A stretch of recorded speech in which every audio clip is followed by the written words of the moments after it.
even let's take a debate which is now everywhere going around, abortion.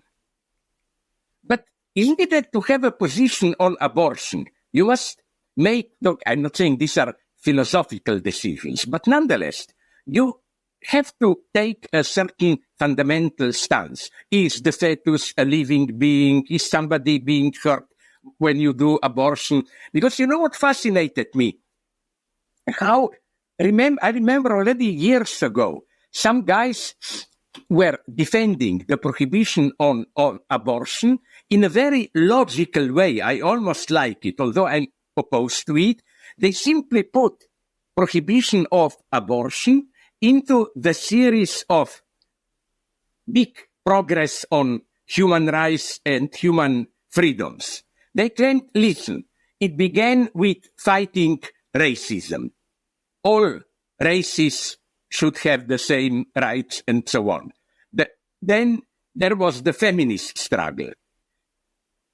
Women should be treated in their social activity as equal to men and so on. Then we have sexual liberation struggle, LGBTQ and so on and so on. And what they are saying is, for us, the fight against abortion is simply the next step in this struggle.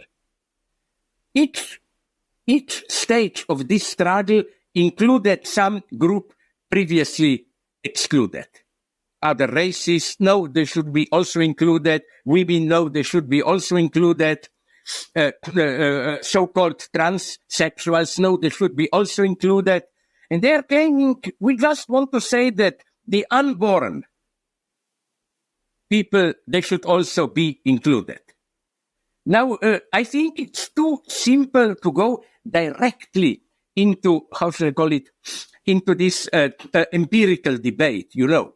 You analyze the fetus, you say, sorry, up to that week, the fetus even doesn't yet have the organs of sensitivity developed, so he cannot feel anything. No, there are, again, it's not just a scientific question. We have to assume a fundamental statement. So what do we have to do today?